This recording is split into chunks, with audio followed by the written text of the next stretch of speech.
नहीं है। लेकिन अगर कोई क्रिश्चियन मुसलमानों के बारे में अपने किसी अकीदे का इजहार करेगा तो वो फौरन उसके ऊपर ब्लास्फेमी का पर्चा देकर उसको सजाए मौत दे देंगे, और अगर उसको सजाए मौत नहीं देंगे तो उसकी बस्तियां जला देंगे। और बेसिकली पाकिस्तान मिलिट्री ने और पाकिस्तान के मौलवी ने मिलकर पाकिस्तान को एक लिविंग हेल के अंदर कन्वर्ट कर दिया है। पाकिस्तान के अंदर बहुत ज्यादा मोहब्बत करने वाले लोग बसते हैं, जो कि अशोक, जो कि इंडियन सिंगर्स को सुनते हैं, जो कि लता जी से प्यार करते हैं, जो कि आशा जी से प्यार करते हैं, इंडियन फिल्म इंडस्ट्री के दीवाने हैं, इंडियन कल्चर के दीवाने हैं, इंडिया जाना चाहते हैं। उन सब तक पाकिस्तान और इंडिया के दरमियान में जो आयरन कर्टन है वो पाकिस्तान की मिलिट्री ने अपनी वॉर मॉन्गरिंग के लिए जो है वो कर रखा है, और उन्होंने एक एंटी इंडिया एजेंडे को बाकायदा पाकिस्तान का एक ऑफिशियल एजेंडा बना रखा है। हालांकि पाकिस्तान के मुसलमानों को ये नहीं पता कि जब जनवरी 1948 में मोहनदास करमचंद गांधी जी को नथुराम गोडसे ने कत्ल किया था, तो गांधी जी ने पाकिस्तान के लिए व्रत रखा हुआ था कि पाकिस्तान के हिस्से के जो 75 करोड़ रुपए हैं वो पाकिस्तान को मिलने चाहिए, जिसके ऊपर नथुराम गोडसे ने गांधी जी के ऊपर फायरिंग करके उन्हें कत्ल कर दिया। और मोहम्मद अली जिन्ना साहब ने उसके बाद पाकिस्तान में 3 रोजा सरकारी शोक का ऐलान किया गांधी जी की वफात के ऊपर, और पाकिस्तान का जो परचम है वो 3 दिन तक हाफ मास्ट लहराता रहा। और पार्टीशन के इब्तदाई सालों में जो पाकिस्तान और इंडिया के अंदर करेंसी थी वो एक यूज होती थी। 1951 के अंदर अगर कोई मैच, क्रिकेट मैच लाहौर में हो रहा है तो आप बगैर वीजे के अमृतसर से वहां जा सकते थे।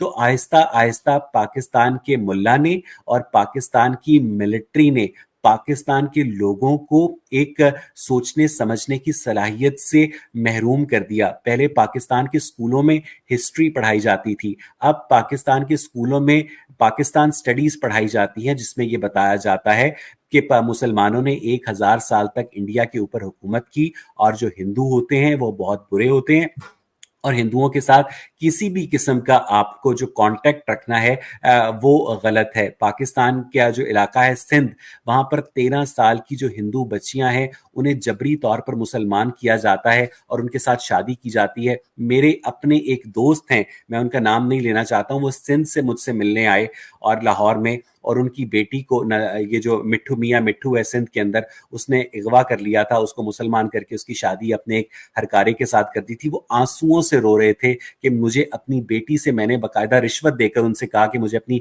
बेटी से मुलाकात करने दो, और मेरी बेटी जब आई तो मैंने उसे गले लगा लिया, तो उसने मुझे नफरत से पीछे किया कि तुम एक हिंदू हो और तुम हमारी मुसलमान बहन को गले नहीं लगा सकते हो। ये लेवल है पाकिस्तान के अंदर सब्जुगेशन का।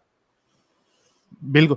अच्छा, ये लेकिन आप देखिए कि व्हाइट वॉश करने के लिए, जैसे ये मुफ्ती तारिक मसूद साहब है, वो कोई मंदिर विंदिर में चले जाते हैं और उसके बाद ऐसा बताने की कोशिश करते हैं जैसे कि वहां पे हिंदुओं के साथ जो है ना कुछ जुल्म हो ही नहीं रहा।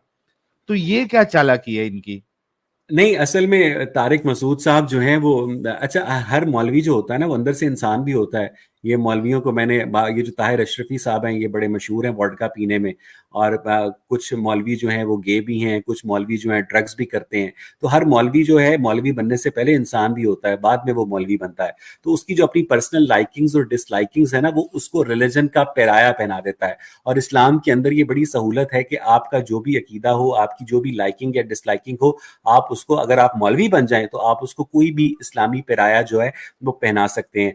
अब एक सुन्नी जो आलिम है उसके इस्लाम के अंदर मौसीकी जो है हराम है, गामदी साहब के इस्लाम के अंदर मौसीकी हलाल है, ठीक है। एक सुन्नी आलिम के इस्लाम के अंदर लड़के और लड़की का कॉलेज में इकट्ठे पढ़ना जो है वो गलत है, लेकिन गामदी साहब के इस्लाम के अंदर लड़के और लड़की का कॉलेज में इकट्ठा पढ़ना ठीक है। तो अगर मुफ्ती तारिक मसूद साहब किसी हिंदू मंदिर में जाकर इंटरफेथ हारमनी का पैगाम दे रहे हैं तो ये इस्लाम की टीचिंग नहीं है, ये उनकी पर्सनल इंक्लिनेशन है साहिल भाई। नहीं, देखो, मुझे उससे प्रॉब्लम नहीं है कि ठीक है इंटरफेथ आप ये लाना चाहते हैं, पीस लाना चाहते हैं, मुझे उससे प्रॉब्लम नहीं है। प्रॉब्लम ये है कि वहां पे जो जुल्म हो रहा है आप उसको व्हाइट वॉश नहीं कर सकते ना, ऐसा बताना कि भाई बिल्कुल आप ठीक कह रहे हैं, बिल्कुल आप ठीक कह रहे हैं, बिल्कुल आप ठीक कह रहे हैं कि पाकिस्तान के सिंध में जो हिंदू लड़कियों के ऊपर खास तौर पर उनको जो अगवा किया जाता है, उसके बाद उन्हें जबरदस्ती कन्वर्ट किया जाता है, उनकी शादी की जाती है, इस हीनियस क्राइम को पाकिस्तान की जो अदालतें हैं वो भी सपोर्ट करती हैं, पाकिस्तान के जो उलमा है वो भी सपोर्ट करते हैं। और इस वजह से पाकिस्तान की जो हिंदू कम्युनिटी है, खास तौर पर जो सिंध में बसती है, वो तेजी से श्रिंक हो रही है और वो कोशिश करते हैं कि वो किसी भी तरह या तो पाकिस्तान से निकलकर किसी वेस्टर्न मुल्क में सेटल हो जाएं या इवन इंडिया ही चले जाएं। ठीक है, तो पाकिस्तान जो है वो बेसिकली इस वक्त एक इस्लाम का एक एटॉमिक बॉम्ब बन चुका है, जहां पर ये लोग आपस में पहले लड़ेंगे मुख्तलिफ फिरकों के नाम पर, दूसरे मजाहिब से नफरत का पैगाम देंगे, और उसके बाद इन्होंने अहमदी मुसलमानों को दायरा इस्लाम से खारिज किया। उसके बाद जो जितने सुन्नी उलमा हैं वो शिया उलमा को काफिर समझते हैं, जितने शिया उलमा हैं वो सुन्नी उलमा को काफिर समझते हैं, सुन्नी उलमा और शिया उलमा मिलकर अहमदियों को काफिर समझते हैं, जो अहमदी हैं वो सुन्नियों और शियों को काफिर समझते हैं, फिर तमाम जो सुन्नी उलमा है वो आगा खानियों को काफिर समझते हैं। तो ये बेसिकली सब एक दूसरे को ठीक समझते हैं। अच्छा, इसमें आप देखिए कि मैं कभी कभी अल्फाज थोड़े जो है ना वो सख्त बोल देता हूँ, क्योंकि मैं जिस एरिया से आता हूँ तो वहाँ पे हम काफी सख्त कलामी से हम बात करते हैं। हालांकि मैं पूरी कोशिश करता हूँ मैं बहुत सॉफ्ट रहूं, लेकिन आप हरामीपन देखिए यहाँ के हमारे जो मोमिन हजरात हैं उनका, कि भाई जब देश में हमने एक बिल पास करने की कोशिश की, कानून लाने की कोशिश की कि भाई वहाँ के जो माइनॉरिटीज है जिनको प्रताड़ित किया जा रहा है, जिन पे आपने जैसे कि बताया जुल्म हो रहा है, फोर्स कन्वर्जन करने की कोशिश की जा रही है, बच्चियों को कन्वर्ट किया जा रहा है, जब हम यहाँ पे कानून लाने की कोशिश करते हैं, भाई तुमको तो कोई निकाल नहीं रहा था। कानून ये था कि बाहर से जो है अगर माइनॉरिटी है वो आना चाहती है हिंदुस्तान में तो उनके लिए हम दरवाजे खुले रखेंगे। तो यहाँ के जो हमारे मोमिन हजरात है उन्होंने इतना आरआर किया, इतना आरआर किया कि उसको फिर होल्ड पे डालना पड़ा। आप अरे बिल्कुल मैं ठीक आप बिल्कुल ठीक कह रहे हैं, मुझे इस बात का इल्म है। और मैं पाकिस्तान को रिप्रेजेंट करते हुए मैं तमाम इंडिया के लोगों से ये कहूँगा कि पाकिस्तान के जुल्म सितम से जो भी भाग कर अगर कोई इंडिया आता है तो उसको अदनान समी की तरह असाइलम ज़रूर मिलना चाहिए। हो सकता है इंडिया को उसमें अपने सिक्योरिटी कंसर्न्स हो कि जनाब इसमें कोई आईएसआई का एजेंट ना हो, लेकिन उसके लिए आप अपने अलहदा से जो स्क्रीनिंग प्रोसेसेस हैं उसको तेज कर सकते हैं, आप स्क्रीन कर सकते हैं। लेकिन वाकई जो इस खास तौर पर जो सिंध की हिंदू कम्युनिटी है वो इस वक्त पाकिस्तानी मुल्ला के जुल्म सितम का शिकार है, और उस पर पाकिस्तान की जुडिशरी खामोश है, पाकिस्तान की मिलिट्री जो है बाकायदा मुल्ला को अपने साथ मिला के रखे हुई है, और बाकायदा वहां पर खास तौर पर जो सिंध के इलाके में जो हिंदू लड़कियां हैं उनकी जान को बहुत खतरा है। और मैंने इसके ऊपर एक बड़ी मशहूर नज्म भी लिखी थी, मेरा नाम रिंकल कुमारी है और इस्लाम से मेरी यारी है। आप पढ़ सकते हैं उसको मैं हमारे मैं दर्शक। आपको जरा फोन।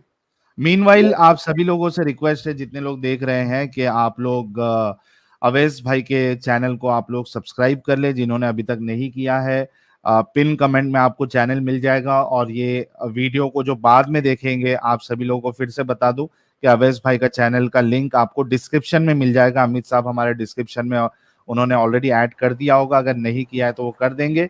आप लोग जो बाद में देखने वाले हैं अवैस भाई के चैनल को सब्सक्राइब करें, एटलीस्ट 10,000 इनके सब्सक्राइबर जो है वो कल या परसों तक कंप्लीट करें, ताकि इनको भी एक मोटिवेशन मिले और एक्टिविज्म का ये भी हिस्सा बने। आप देखिए कि ये पूरा जो मंथ है हमारा, दिसंबर मंथ, ये समझ लीजिए कि हमने पूरे एपिसोड जो है वो इस्लाम से इंसानियत तक ही तक का जो सफर होता है उसको कवर किया, और उसमें जो 4 इंटरव्यूज लिए थे वो सारे पाकिस्तान के थे, और सब एक से बढ़कर एक एक्टिविज्म कर रहे हैं। और हमारे साथ जो अवैस इकबाल साहब है वो भी बुनियादी तौर पे पाकिस्तान से, लेकिन खुद को वो इंडियन समझते हैं, हिंदुस्तानी समझते हैं, तो इनको सपोर्ट करना हमारा फर्ज बनता है।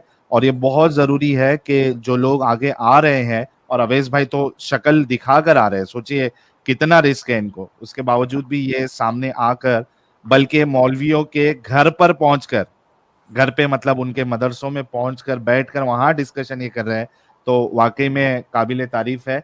जी अवैस साहब, नजम। अच्छा, मैंने एक मैंने एक, एक सेकेंड रुकूंगा जी जी। साहिल भाई। 7,440 सब्सक्राइबर है अभी, और अरे वाह, 3700 लोग देख रहे हैं अभी हमको। तो अगर सारे सब्सक्राइब करें तो आज के दिन ही 10,000 हो जाएंगे। तो भाई लोगों, आपसे रिक्वेस्ट है, अवैस भाई को सब्सक्राइब करें और 10,000 का नजराना देके भेजें अवैस भाई को। इस तरह का आप लोग काम कर दीजिए ताकि अवैस भाई भी याद रखें कि साहिल भाई के चैनल पे आए थे। मांगो क्या मांगते हो, ठीक है। तो साहिल भाई, मैंने जो नज्म लिखी थी उसका उन्वान था, वो सिंध की उसी मजलूम लड़की के ऊपर लिखी थी, हिंदू लड़की के ऊपर, जिसका नाम उन्वान था रिंकल कुमारी। तो मैं, अगर आपको उसमें कोई उर्दू का शब्द समझ ना आए तो उसको इग्नोर कर दीजिएगा, लेकिन आपको उसकी जो फील है वो मुझे यकीन है कि आप जरूर आ जाएगी। जी जी तो नज्म कुछ यूं है कि मेरा नाम रिंकल कुमारी है और इस्लाम से मेरी यारी है। मेरा नाम रिंकल कुमारी है और इस्लाम से मेरी यारी है। मौलवी इस्लाम मेरे महल्ले का पेश इमाम, अक्सर मेरी शलवार में भगवान ढूंढता है। रोकूं तो खशमगी निगाहों से घूरता है। कश्मोर के इस गांव में इस्लाम की फ्रेंचाइज चलाता है और मेरे राम के सिग्नल यहाँ ड्रॉप होते हैं।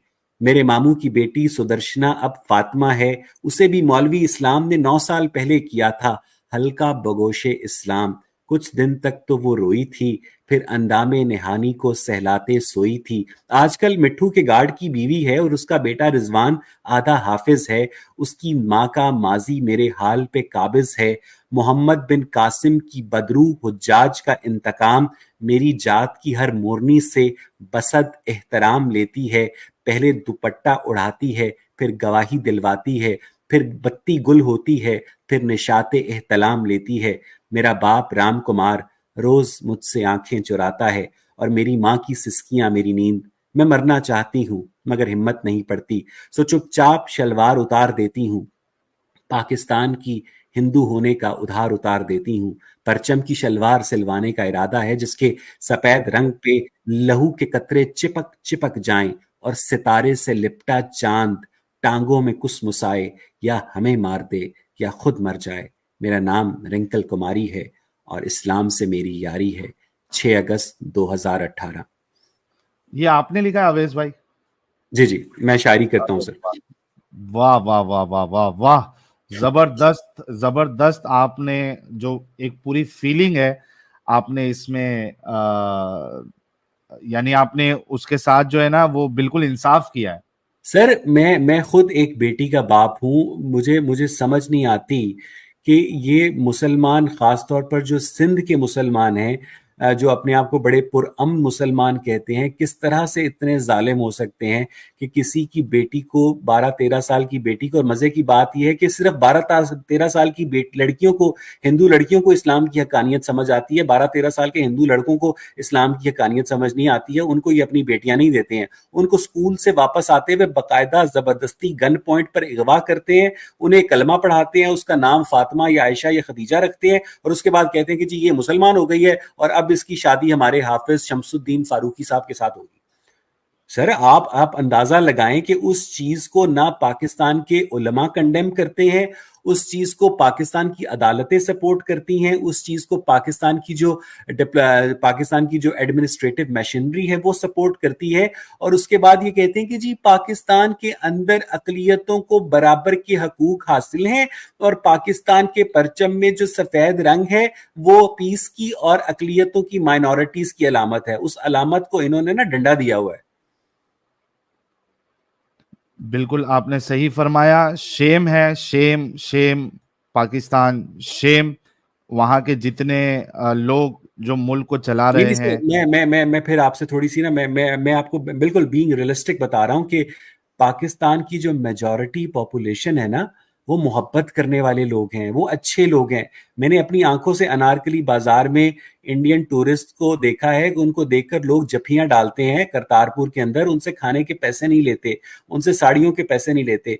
जनरली पाकिस्तान के लोग इंडिया से प्यार करते हैं। आप तक जो नफरत पहुंचती है ना, वो पाकिस्तान का स्टेट स्पॉन्सर्ड प्रोपोगेंडा होता है, बिल्कुल उसी तरह जिस तरह नॉर्थ कोरिया साउथ कोरिया के खिलाफ करता है, जिस तरह ईस्ट जर्मनी वेस्ट जर्मनी के खिलाफ करता है। पाकिस्तान के जो जनरली लोग हैं, आज आप इंडिया का विजिट वीजा खोल दें तो आप हैरान रह जाएंगे कि पाकिस्तान से लाखों लोग जो हैं इंडिया जाना चाहते हैं, गोवा जाना चाहते हैं, मुंबई जाना चाहते हैं, मद्रास जाना चाहते हैं, वो इंडिया के साथ एसोसिएट करते हैं। पाकिस्तान इंडियंस को ये बात मैं अब बड़ी ईमानदारी के साथ उनको ये मैसेज कन्वे कर रहा हूं कि majority of the Pakistani people, they love India, they love Indians, they give a damn about Kashmir, they give a damn about Pakistan आर्मीज war mongering. ठीक है, वो बड़े खुश होते हैं जब पाकिस्तान के सिनेमाओं में इंडियन फिल्में लगती हैं। और मैंने जब से 2019 से पाकिस्तान के सिनेमाओं में इंडियन फिल्में पाकिस्तान की मिलिट्री ने बैन की हुई हैं, आज आप people to people contact establish कर दें तो पाकिस्तान के लोग खुले दिल के साथ इंडियंस को इस्तकबाल करेंगे। मैं जब यूनिवर्सिटी में था तो वर्ल्ड परफॉर्मिंग आर्ट्स फेस्टिवल हुआ करता था, तो लखनऊ से एक डांसर आई थी गुंजन खरे, उनको मैंने मोटरसाइकिल पर बिठाकर पूरा लाहौर घुमाया था। मैंने एक दिल्ली में एक बच्चा था अभिषेक, उस जमाने में स्कूल का बच्चा था, मेरा उससे कोई राब्ता नहीं है, अगर वो मुझे सुन रहा हो तो प्लीज मुझसे राब्ता करे। उसको मैं अपने घर लेकर गया था, उसको मैंने अपने घर खाना खिलाया था। So we actually generally people of Pakistan love people of India because they have common roots, they have common ancestors, they have common language. But the thing is के पाकिस्तान से जो भी अगर हाफिज सईद जैसे जो लोग हैं जो मुंबई अटैक्स में मुलव्विस हैं, ये सब स्टेट स्पॉन्सर्ड लोग हैं और पाकिस्तान के लोगों का पाकिस्तान की स्टेट की फंक्शनिंग में कोई ताल्लुक नहीं है। और ये बात समझने की कोशिश करें कि पाकिस्तान आर्मी की जो अपनी एग्जिस्टेंस है साहिल भाई, वो एंटी इंडिया स्टांस के ऊपर टिकी है। अगर आज पाकिस्तान और इंडिया के रिलेशंस नॉर्मलाइज हो जाएंगे तो पाकिस्तान आर्मी की जरूरत खत्म हो जाएगी। तो पाकिस्तान आर्मी को एक स्ट्रॉन्ग एंटी इंडिया स्टांस को प्रमोट करने की जरूरत है और वो ये सब कुछ अपनी रोजी रोटी के लिए करते हैं। जब तक पाकिस्तान, ये मैं समझता हूं कि पाकिस्तान और इंडिया के लोगों के दरमियान इकोनॉमिक रिलेशंस नहीं होंगे, कल्चरल रिलेशंस नहीं होंगे, इंडिया को इससे कोई फर्क नहीं पड़ता, लेकिन कम से कम पाकिस्तान के अंदर खुशहाली नहीं आ सकती साहिल। बिल्कुल। और जब मैंने ये बात कही तो मैं उन लोगों की बात नहीं कर रहा था जो इंडिया में वाकई में मोहब्बत करते हैं, मैं उन लोगों की बात कर रहा था जिनके दिमाग में इस्लाम की अपंगता भरी हुई है। और जाहिर सी बात है कि उसके साथ साथ जो पाकिस्तान मिलिट्री या पाकिस्तान गवर्नमेंट में जितने ऑफिशियल्स हैं जो इस तरीके की नफरत डालते हैं, बल्कि वो नफरत जो है उसका बेसिस ही कुरान है, बेसिस ही इस्लाम है। मैं आपको ना एक छोटा सा लिटमस टेस्ट देता हूं। आज आप रेखा जी को या अमिताभ बच्चन को लाहौर एयरपोर्ट पर बगैर किसी सिक्योरिटी के खड़ा कर दें, ठीक है, आप रेखा जी को या अमिताभ बच्चन को लाहौर एयरपोर्ट पर बगैर किसी सिक्योरिटी के खड़ा कर दें, उनकी जान को जीरो खतरा और उनके गिर्द उनके लाखों चाहने वाले इकट्ठे हो जाएंगे। आप भाई लेकिन हम ये रिस्क नहीं ले सकते। हाँ, मैं आपको बता रहा हूँ, generally people of Pakistan love people of India. और जो भी पाकिस्तान से बुरी खबर आती है, पाकिस्तान से जो जहादी तंजीमें ऑपरेट करती हैं, वो पाकिस्तान की जो पॉपुलस है उसका 0.0001% है। और ये सब कुछ पाकिस्तान के जो नॉन स्टेट जिहादी एक्टर्स हैं, ये सब कुछ पाकिस्तान मिलिट्री के कहने पर इस एंटी इंडिया स्टांस को प्रमोट करते हैं। पहले पाकिस्तान में तो अब बाकायदा मजाक बनना शुरू हो गया है कि जनाब इंडिया को चाहिए कि जल्दी जल्दी तरक्की कर ले, फिर हमें डंकी लगाकर यूरोप नहीं जाना पड़ेगा। क्या बात, क्या बात, जबरदस्त। ये आप वहां रह चुके हैं, इस वजह से ये आप अपना एक्सपीरियंस बता रहे हैं, लेकिन चूंकि हमारा एक्सपीरियंस बुरा है पाकिस्तानी आवाम के साथ, सारे लोगों के साथ मैं नहीं कह रहा हूं, लेकिन जो हमारा जो उन लोगों के बारे में जो सोच है, देखकर हमने जो सोच बनाई है, हो सकता है आगे जब ये सामने से आके अपनी सोच बताए कि भाई नहीं हम ऐसा नहीं सोचते या आपकी सोच गलत है, तब तक हमारी थिंकिंग तो एज ऑफ नाउ चेंज नहीं होने वाली है। लेकिन आपने अपना पॉइंट रखा और हमें हक है अपना पॉइंट रखने का। थोड़ा सा इसमें आगे बढ़ते हैं। मैं ये समझना चाहता हूं अवैध साहब, काफी रैशनल बातें आपने की है अभी तक इस्लाम को लेकर। जब आपने कुरान का मुताला स्टार्ट किया, ठीक है, तो क्या एक्सपीरियंस रहा आपका? मतलब कहां से आपको ये समझ में आने लगा या क्या समझ में आने लगा कि एट द एंड आपने इसको त्याग दिया या इसको छोड़ दिया? क्या क्या एक्सपीरियंस? मुझे समझ ही नहीं आती थी कि जो कुरान का मुसन्निफ है या जो कुरान की मुसन्निफीन है या जो कुरान का खालिक अल्लाह ताला है, वो कहना क्या चाहता है। वो 3 आयतों में एक बात करता है, चौथी आयत में वो जंप मारता है और वो किसी और मुद्दे पर पहुंच जाता है, उसके बाद 6-7 आयतें और चलाता है, 8वीं आयत पर किसी और मुद्दे में पहुंच जाता है। फिर मुझे पता चलता है कि वो उसमें घरेलू मामला डिस्कस कर रहा है। फिर मुझे वो उसमें पता चलता है कि वो अबू लहब के हाथ टूटने की बकायदा किसी मोहल्ले की लड़ाका औरत की तरह बकायदा उनको कोसने दे रहा है। और मैंने अभी जो रिसेंटली कुरान के ऊपर दोबारा से अपने क्वेश्चंस को रिविजिट किया है साहिल, उसमें जो सबसे एक इम्पॉर्टेंट क्वेश्चन है, मैं कुरान के ऊपर अपने सारे एतराज़ात से पीछे हटने को तैयार हूं। मैं मजहब इस्लाम के ऊपर अपने सारे एतराज़ात से पीछे हटकर इस्लाम दोबारा से कबूल करने को तैयार हूं। मुझे पूरे आलम इस्लाम के जो 1 अरब 80 करोड़ मुसलमान और इनके जो उलमा हैं, सिर्फ एक सवाल का जवाब दे दें कि जब अरबी 2500 साल पुरानी जबान है तो इनके कुरान मजीद में इनका अल्लाह ताला जो कि एक गैर मादी वजूद है, अल्लामा यासिर नदीम वाजदी के बकौल, तो एक गैर मादी वजूद जो है वो नूर यानी फोटोन से बने हुए फरिश्तों और आग से बने हुए इबलीस से किस जबान के अंदर कलाम कर रहा था, किस लैंग्वेज के अंदर बात कर रहा था कि मेरे आदम को सजदा करो, इबलीस ने खड़े होकर मैं नहीं करता सजदा। ठीक है, तो ये जो गुफ्तगू हो रही थी ना साहिल साहब, मुझे इस लैंग्वेज का नाम बता दे, और अगर इन्हें इस लैंग्वेज का नाम नहीं पता ना तो ये गुफ्तगू कभी हुई ही नहीं थी। और जब आप वेरी फाउंडेशन ऑफ रिलीजन को आप हिला के रख देते हैं ना, तो फिर आपको किसी मुकद्दस मजहबी शख्सियत के ऊपर तनकीद करने की जरूरत ही पेश नहीं आती क्या है। बात। आप वेरी फाउंडेशन इनसे इनसे पूछ दें। वो एक मैं अक्सर कहता होता हूं कि एक मेडिकल कॉलेज के अंदर 4 स्टूडेंट्स ने सारी रात बियर की पार्टी की और जनाब वो सुबह इम्तहान के लिए लेट हो गए और उन्होंने जाकर कहा प्रोफेसर को कि सर हमारी गाड़ी का टायर पंक्चर हो गया था, तो प्लीज हमारा एग्जाम दोबारा ले लें। तैयारी उन्होंने की हुई थी। तो प्रोफेसर ने कहा कोई बात नहीं, मैं आपका एग्जाम दोबारा ले लेता हूं। उसने चारों स्टूडेंट्स को अलग अलग कमरे में बिठाया और एग्जाम के अंदर 100 मार्क्स का सिर्फ एक क्वेश्चन था कि गाड़ी का कौन सा टायर पंक्चर हुआ था। अब चूंकि गाड़ी का कोई टायर उनका पंक्चर ही नहीं हुआ था, किसी ने कहा राइट हुआ था, किसी ने कहा लेफ्ट हुआ था, किसी ने कहा अगला हुआ था, किसी पिछला हुआ था। तो बेसिकली जब इनकी अपनी आइडियोलॉजी को हम इनकी आइडियोलॉजिकल डोमेन में जाकर चैलेंज करते हैं तो वो फेल अपार्ट हो जाती है। मैंने इससे पहले भी ये बात कर चुका हूं कि मैंने गांधी साहब से जब मैं रिकॉर्डिंग कर रहा था तो मैंने उनसे पूछा कि अल्लाह ताला ने इस कायनात को कैसे बनाया। तो गांधी साहब ने एक टिपिकल मुल्ला की तरह, जिसका मैं उनसे जवाब एक्सपेक्ट नहीं कर रहा था, जवाब दिया कि अल्लाह ताला ने जब इस कायनात को बनाने का इरादा किया तो उन्होंने कहा कुन फयकून। तो मैंने कहा गांधी साहब अरबी में कहा था, तो वो ना जरा झेप से गए, शर्मा से गए कि ना 13 अरब 80 करोड़ साल पहले एक कायनात का जो खालिक है वो अरबी जबान में गुफ्तगू कर रहा है। इनकी जन्नत की सरकारी जबान भी अरबी है। ठीक है, इनको अरबी जबान इनके आप लिटरेचर पढ़ के देख लें और इनका लिटरेचर आप ये भी पढ़े, आपको पता चलेगा कि जन्नत के अंदर तमाम जवान होंगे और जन्नत के अंदर जवानों के सरदार इमाम हुसैन होंगे। ये दोनों बातें आपस में कॉन्ट्राडिक्टरी हैं। अगर जवानों के सरदार इमाम हुसैन होंगे तो इसका मतलब यह है कि जन्नत में सब जवान नहीं होंगे, और अगर जन्नत में सब जवान होंगे तो जन्नत में इमाम हुसैन जवानों के सरदार नहीं हो सकते। ठीक है, इनको क्योंकि झूठ को याद ही नहीं रहता ना कि मैंने किस मौके पर क्या कहा था। तो जब आप उन सारी चीजों को मिलाकर, मिसाल के तौर पर ये हमें बताते हैं कि जनाब खुदकुशी हराम है, ठीक है, और हमें ये भी बताते हैं कि जो जिंदगी और मौत है वो अल्लाह ताला के हाथ में है। इसका मतलब यह है कि अगर जिंदगी और मौत अल्लाह ताला के हाथ में है तो मैंने अल्लाह ताला से उसका इख्तियार लेकर खुद प्रैक्टिस किया है और अल्लाह ताला से उसका इख्तियार लेना मुमकिन है। जब एक खुदकुशी करने वाला बंदा पैदा हुआ था तब इनके अल्लाह ताला जो कि फ्यूचर का हाल जानता है, ओमनीपोटेंट है, ओमनीसिएंट है, उसको पता था कि ये बंदा खुदकुशी करेगा और मैं इसको खुदकुशी का गुनाह दूंगा।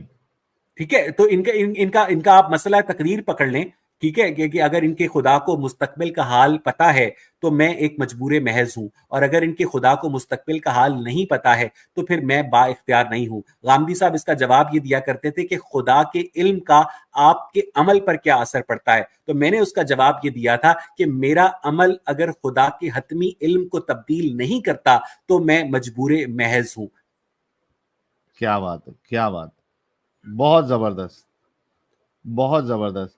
तो कोई आपके इन सवालों का जवाब दे पाया आवेद साहब? सर मैं चैलेंज करके बैठा हुआ हूं कि मेरे इन 23 सवालात के जवाब, 23 एक सिर्फ और सिर्फ एक सिंबॉलिक फिगर है, क्योंकि इनका जो कुरान, इनके अल्लाह ताला ने 6 दिन में कायनात बना दी थी, लेकिन उसको एक कुरान लिखने में 23 साल लग गए थे। तो मैंने 23 सालों के हवाले से 23 क्वेश्चन जो हैं वो मुसलमानों के आगे रखे हैं। आप इनके आगे जो सैटेनिक वर्सेस वाला वाक्या है वो देख लें। और मुझे ये समझ नहीं आती है, मुझे ये समझ नहीं आती है कि आप एक बात पर गौर करें कि जब इस्लाम के पैगंबर जिंदा थे तब एक मुसलमान जो था उसको कुरान पढ़ने के लिए मयस्सर नहीं था। उसके नजदीक वही कुरान था जो कि वो कानों से सुनता था। आज जब आप कुरान का लफ्ज बोलते हैं तो लोगों के जहन में जो पहली चीज आती है वो एक किताब आती है। ये किताब जो है वो हजरत उस्मान के दौर में इसकी तदवीन की गई थी और हज्जाज बिन यूसुफ ने इसके ऊपर आराब लगवाए थे।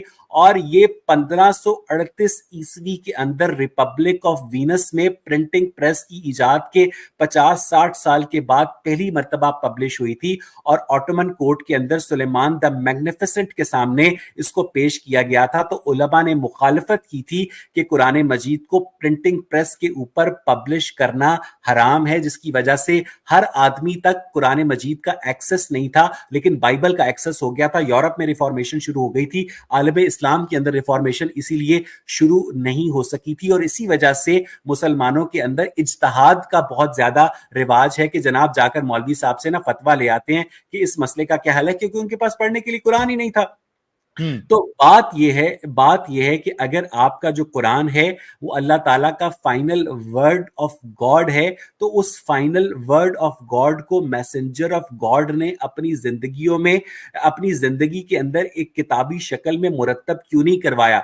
जब उनकी 8 जून 632 ईस्वी के अंदर वफात हुई तो वो किसी सहाबी को जबानी याद था, जिसमें से एक सहाबी दूसरे सहाबी का दुश्मन था, जिसने, आपने को पता है कि जंगे जमल में सहाबियों ने एक दूसरे के ऊपर तलवारें चलाई। और उसके बाद कुछ हड्डियों के ऊपर लिखा हुआ था, कुछ चमड़े के ऊपर लिखा हुआ था। और इब्ने माजा की एक हदीस है कि जनाब आयशा की बकरी जो है वो 10 सिपारे खा गई। इसका, और खुद कुरान कहता है कि सूरह बकरा की आयत है कि हम जिस आयत को चाहते हैं मनसूख कर देते हैं और उस जैसी या उससे बेहतर आयत कर देते हैं। और खुद हजरत उमर जो हैं वो सही बुखारी के अंदर एक हदीस है, उन्होंने ये कहा कि कुरान के अंदर रजम वाली आयत जो थी वो मौजूद